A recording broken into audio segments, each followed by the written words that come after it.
lagi bersama channel Mr. Fisika, tempat belajar fisika secara mendasar. Nah, pada episode kali ini kita akan membahas tentang gerak lurus beraturan. Nah, apa sih itu gerak lurus beraturan? Yuk, simak. Jadi apa itu gerak lurus beraturan? Gerak lurus beraturan adalah gerak suatu benda. Kita tulis ya, gerak suatu benda. Gerak suatu benda. Gerak suatu benda pada suatu lintasan yang lurus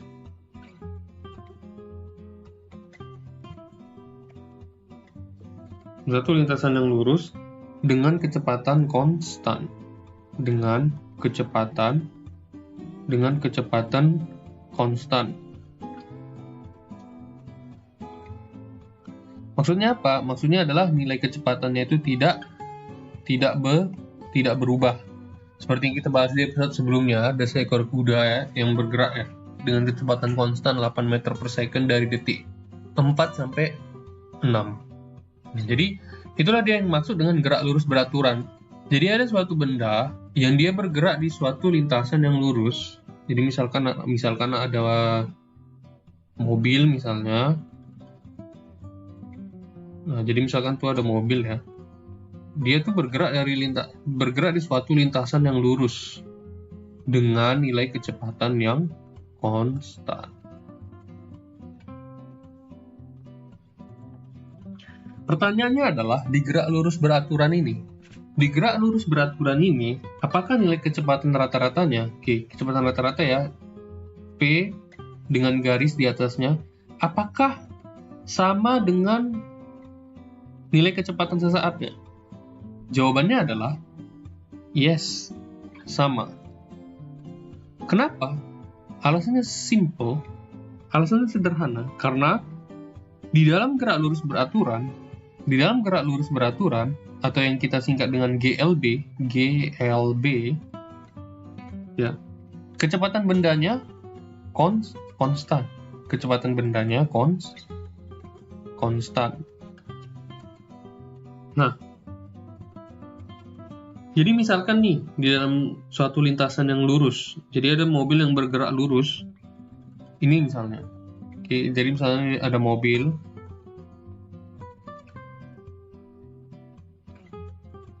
di dalam suatu lintasan yang lurus, dia itu menempuh, misalkan ya, lintasan lurus tersebut ya, dia itu menempuh lintasan lurusnya itu dengan kecepatan 60 km per jam. Apa makna daripada 60 km per jam ini? Maknanya adalah dalam satu jam, okay, si mobil itu menempuh jarak 60 km. Jadi gimana adalah kalau misalnya mobilnya itu menempuh jaraknya itu setelah 2 jam? Setelah 2 jam itu bagaimana? Berarti jaraknya itu adalah 60 dikali 2 atau 120 km. Jadi dua kalinya ini, waktunya ini. Kalau 1 jam dia 60, berarti kalau 2 jam 60 dikali 2, berarti 120 km. Jadi kalau misalnya dalam T jam misalnya, kan waktu kita simbolkan dengan T. Dalam waktu T jam, kita nggak tahu nih berapa T-nya. Berarti berapa jaraknya? Berarti jaraknya adalah 60 dikali T atau 60 T kilometer gitu. Berarti kecepatan mobil itu ya, kecepatan mobil yang dinyatakan dalam V, kecepatan mobil yang kita nyatakan dalam V, oke. Ketika dia menempuh suatu lintasan lurus dalam waktu T, jaraknya itu adalah V dikali T. Nah, inilah dia rumus daripada gerak lurus beraturan. Jaraknya sama dengan V dikali T. Nah, kalau misalnya kita ingat-ingat, teman-teman, ketika kita duduk di bangku sekolah dasar dulu, atau ketika kita SMP dulu, kita sering sekali menemui rumus jarak itu apa? S sama dengan V dikali T. Nah, inilah dia. Jarak itu sama dengan V dikali T. Nah, kalau misalnya nih, mobil ini tuh punya posisi awal. Posisi awal seperti apa maksudnya? Dia itu punya posisi awal X0 misalnya. Oke. Terus kita ingin tanya posisi akhir mobil tersebut setelah waktu T berapa. Jadi berapa posisi akhirnya, ya, X akhirnya itu berapa setelah waktu T, X akhirnya itu berapa? Posisi akhirnya berapa? Kalau X0-nya sekian misalnya, X akhirnya berapa? X akhirnya setelah waktu T.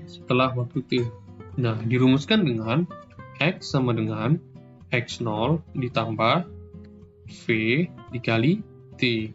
Nah, jadi posisi akhir mobil tersebut, ya, jika dia punya posisi awal, misalkan X0, posisi akhirnya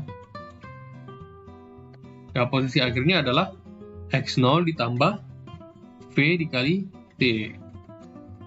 Mungkin kita bisa langsung ke contoh soal, agar kita bisa memahami bagaimana sih konsep daripada gerak lurus beraturan ini. Yuk, kita ke contoh soal. Nah, jadi, misalkan nih ada mobil. Nih, dia tuh bergerak di jalan tol misalnya. Jalan tolnya itu jalan tol Jagorawi misalnya. Ya, jadi ini misalnya ini adalah tolnya. Oke. Misalnya jalan tolnya nih, ini jalan tol. Kan jalan tol tuh lurusnya, seringnya lurus gitu kan. Ini misalkan jalan tolnya lurus. Dan di sini ada mobil.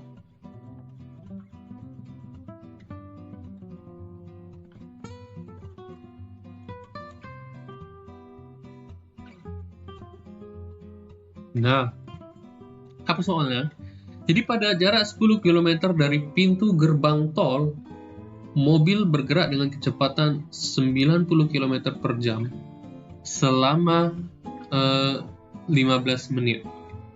Jadi, pada jarak 10 km dari pintu gerbang tol, nah itu kita bisa tangkap itu sebagai posisi awal daripada mobil itu. Oke, kita bisa tangkap bahwasannya itu adalah posisi awal daripada mobil itu, atau X0. Oke. Nah, X0-nya tadi disebutkannya berapa? 10 km. Nah, mobil bergerak dengan kecepatan 90 km per jam. Kencang juga. Jadi dari jarak 10 km dari pintu gerbang tol itu, mobil bergerak dengan kecepatan tetap. Ingat ya teman-teman, kuncinya di sini adalah kecepatannya ini tetap, yaitu 90 km per jam selama 15 menit.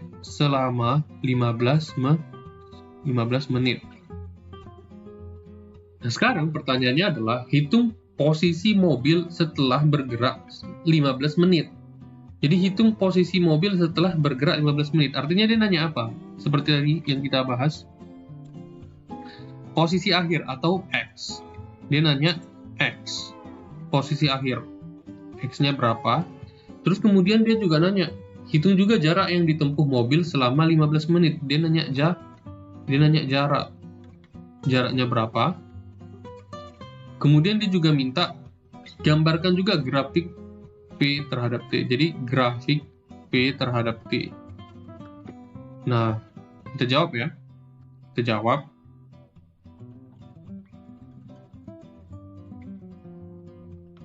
Nah, kita jawab.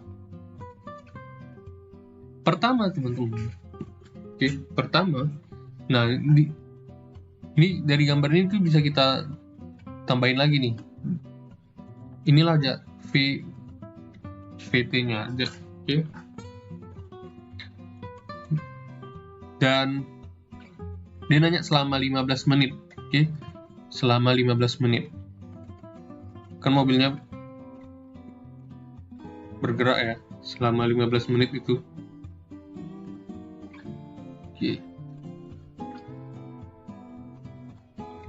Nah, coba kita resapi lagi soalnya. Mobil bergerak di jalan tol Jagorawi. Nah, ini tol Jagorawinya itu ini. Tol Jagorawi.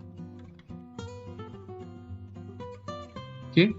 Pada jarak 10 km dari pintu gerbang tol, berarti itu adalah X0. 10 km. Mobilnya itu bergerak dengan kecepatan V 90 km per jam selama 15 menit. Pertanyaannya adalah, hitung posisi mobil setelah bergerak 15 menit. Oke. Teman-teman jangan lupa, apa tadi posisi akhir? Yaitu adalah X. Berarti rumusnya adalah X sama dengan X0 tambah V PT. Kemudian juga minta hitung juga jarak mobil tersebut selama 15 menit, dan kemudian gambarkan grafik kecepatan terhadap waktu. Nah, pertanyaannya adalah, apakah kita bisa memasukkan semua rumus-rumus ini langsung kita masukkan dengan satuan yang berbeda-beda? Di sini kilometer, oke. Kecepatannya di sini kilometer per jam, oke. Tapi di sini waktunya menit. Nah, kita harus tetapin dulu nih, kita mau ngerjainnya itu dalam satuan apa? Apakah dalam satuan kilometer per jam atau dalam satuan meter per second? Kalau kita ingin menyelesaikan dalam satuan kilometer per jam, berarti kita jangan lupa untuk mengubah menit ini menjadi jam, seperti yang sudah kita bahas di episode besaran dan satuan yang lalu. Tapi sini kita tetapkan bahwasannya kita ingin menyelesaikannya dalam satuan standar internasional. Dalam satuan standar internasional atau SI. Artinya apa? Artinya yang T-nya dalam second, yang V-nya dalam meter per second, dan X-nya itu dalam meter. Jadi pertama yang harus kita kerjakan apa? Yang harus kita kerjakan pertama adalah kita mengkonversi nilai-nilai yang kita terima ini menjadi satuan internasional dulu. Jadi misalnya nih, kita mulai dari yang X0 dulu, posisi awalnya dulu. Jadi mobil mulai bergerak lurus beraturan pada posisi 10 km dari gerbang tol. Artinya X0-nya kan 10 km tuh. Nah, kita rubah dia ke meter. Berarti X0 sama dengan 10 km. Kalau ke meter dia jadi 10.000 meter. Nah, di sini kita buat titik acuannya itu adalah di gerbang tol. Jadi X0 ini adalah titik acuan kita. Kemudian untuk kecepatan konstannya itu berapa disebutkannya adalah 90 km per jam. Nah, kita udah bahas ya gimana cara mengkonversi satuan di episode besaran dan satuan sebelumnya, yang mungkin teman-teman bisa rewind ke episode kita yang sebelumnya. Jadi kalau misalkan kita rubah ini ke dalam meter per second, itu jadinya adalah 90.000 meter. 1 jam itu adalah 3.600 second. Atau kita dapatkan hasil akhirnya adalah 25 meter per second. Dan kemudian lamanya mobil itu bergerak 15 menit. T-nya itu 15 menit. 1 menit itu 60 second. Berarti kalau 15 menit, 15 dikali 60 second sama dengan 900 second. Nah, kita udah dapat nih data-datanya dalam satuan yang internasional. Kita sudah dapatkan X0-nya adalah 10.000 meter, dan kita jadikan juga itu sebagai titik acuan. Kita dapatkan V-nya adalah 25 meter per second, Kemudian kita dapatkan juga T-nya adalah 900 second. Kita mulai dari pertanyaan yang pertama. Posisi akhir. Oke, posisi akhirnya adalah, ingat rumus yang sebelumnya. X sama dengan X0 ditambah V, PT. Berarti posisi akhirnya X sama dengan X0 ditambah V, PT. X0-nya 10.000 meter. Oke, kita ditambah V dikali T. V-nya tadi berapa? 25 meter per second. Meter per second dikali T-nya 900 second.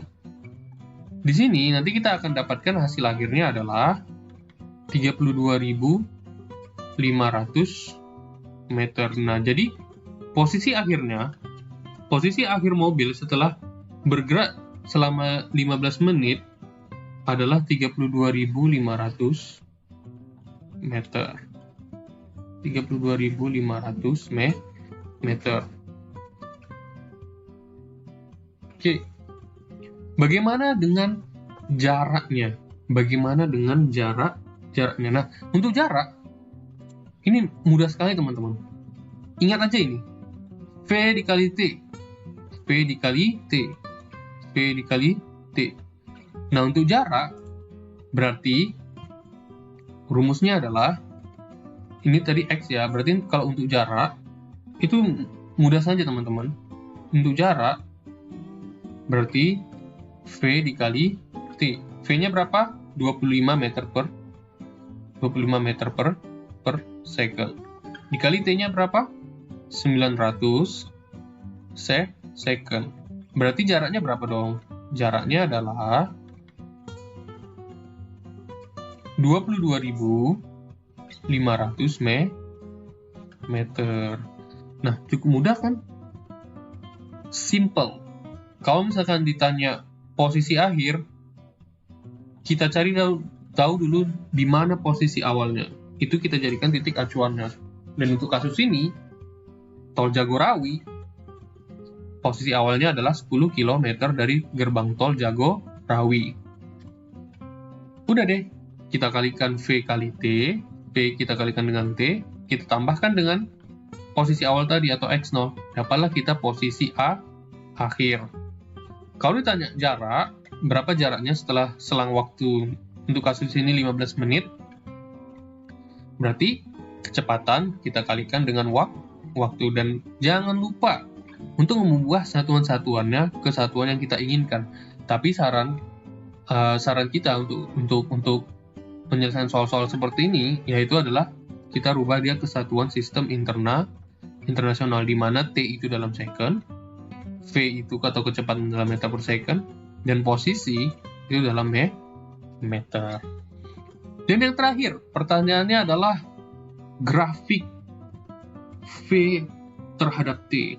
Ingat ya teman-teman, ini kecepatannya konstan. Berarti bisa kita tebak dong bagaimana bentuk grafiknya. Yap, tentu saja grafiknya itu adalah garis sejajar di mana garis sejajarnya itu sejajar dengan sumbu waktu. Jadi ingat ya teman-teman, untuk di garis horizontal itu ada T atau second, untuk di garis vertikal ada V atau meter per second. Oke. Nah, grafiknya itu adalah karena dia kecepatannya konstan, berarti ini grafik V terhadap T ya. Grafik V terhadap T. Maksudnya apa? Grafik kecepatan terhadap waktu. Dan di sini bisa kita ini grafik kecepatan terhadap waktu. Nah, inilah dia grafiknya. Kita anggap ini adalah titik A. Kita anggap ini adalah titik A, lalu ini titik B. Oke. Jadi dalam kecepatan 25 meter per second dan juga dengan waktu 900 second, ya. Jadi ini anggap ini titik O dan anggap ini titik C. Dan ini nilai 0. Oke. Kita dapatkan dia grafiknya. Ini kita arsir.